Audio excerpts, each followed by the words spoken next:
Most people take at least 30 seconds to answer what I'm about to ask you. Some freeze for minutes, others simply refuse to answer. But there's a very small group of the population, somewhere between 1% and 4%, that answers in less than 5 seconds, without hesitation, without discomfort, without guilt. If you're part of that group, this video will explain what that means about your mind. Here's the scenario.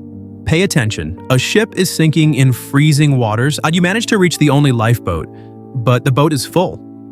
There's only room for one more person, and there are 5 people in the water waiting to be saved. An 8-year-old child, a 40-year-old doctor, a woman 7 months pregnant, a 75-year-old elderly man, and a 32-year-old firefighter.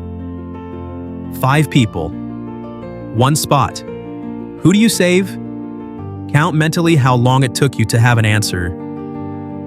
If you chose the child in less than 3 seconds, you're statistically normal. Your brain followed the biological pattern of protecting the youngest.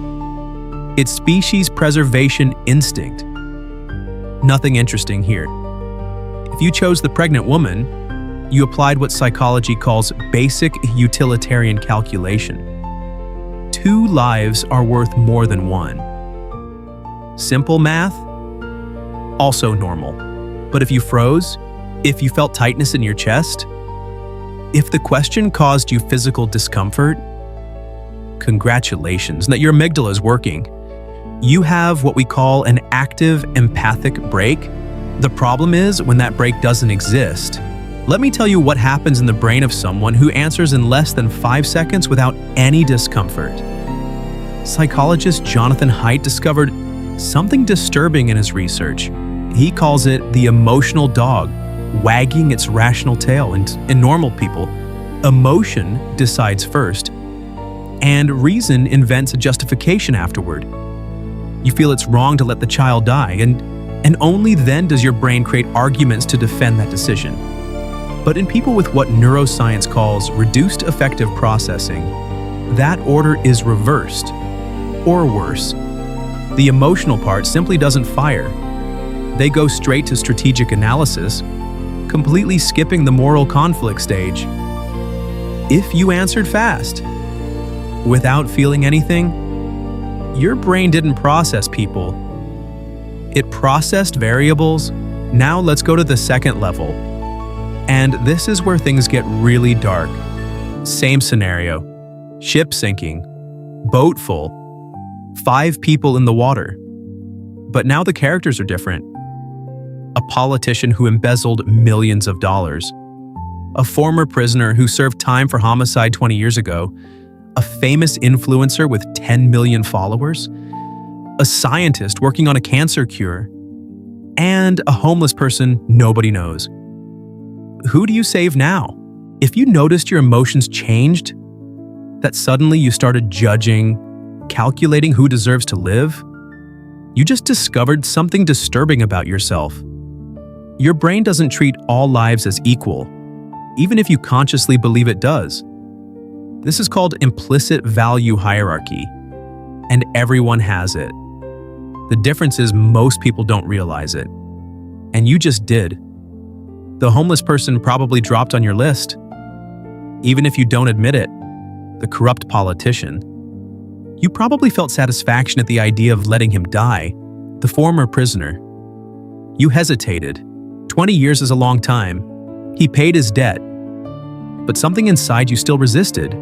Harvard University conducted studies with the implicit association test and found that even people who consider themselves completely impartial systematically devalue elderly people, people of other ethnicities, people with disabilities, people from lower social classes.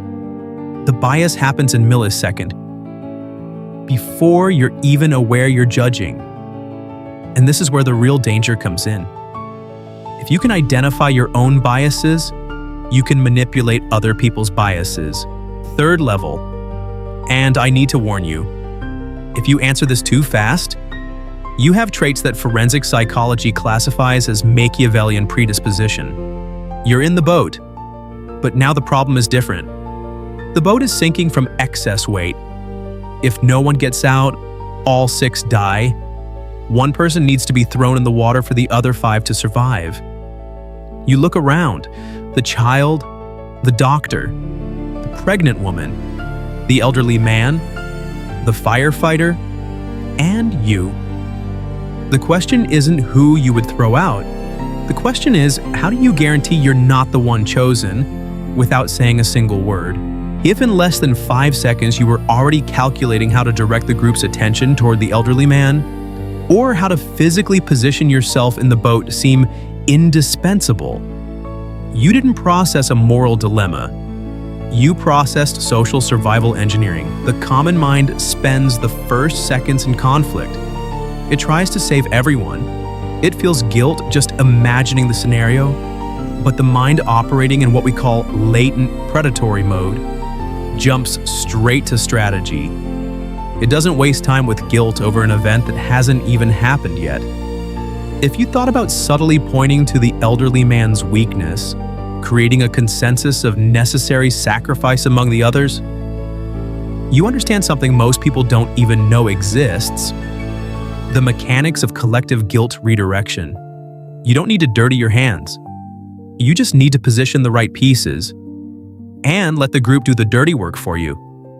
Why does this matter outside of a hypothetical scenario? Because this same logic shows up every day in offices, in relationships, in families. The person who answers these tests in 5 seconds is the same person who walks into a meeting room and within seconds already knows who's the most influential person and who can be used as a shield if something goes wrong. They don't see colleagues. They see positions. They don't see friends. They see assets and liabilities. Psychologist Martha Stout estimates that 1 in 25 people you know operates with this type of brain wiring. They're not in prisons. They're in boardrooms, in courtrooms, in hospitals, in relationships. And most of them don't know they're different, but now you know. If you answered all 3 tests with speed, without discomfort, without that tightness in your chest that most people feel, you're not necessarily a bad person. Fast thinking is a biological process.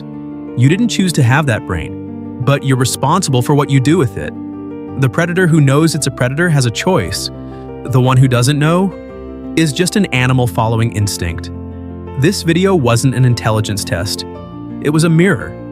And if what you saw made you uncomfortable, maybe there's still hope. Because the real warning sign isn't answering fast. It's answering fast and feeling absolutely nothing afterward.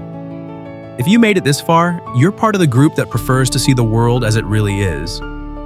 Most prefer the comfortable lie.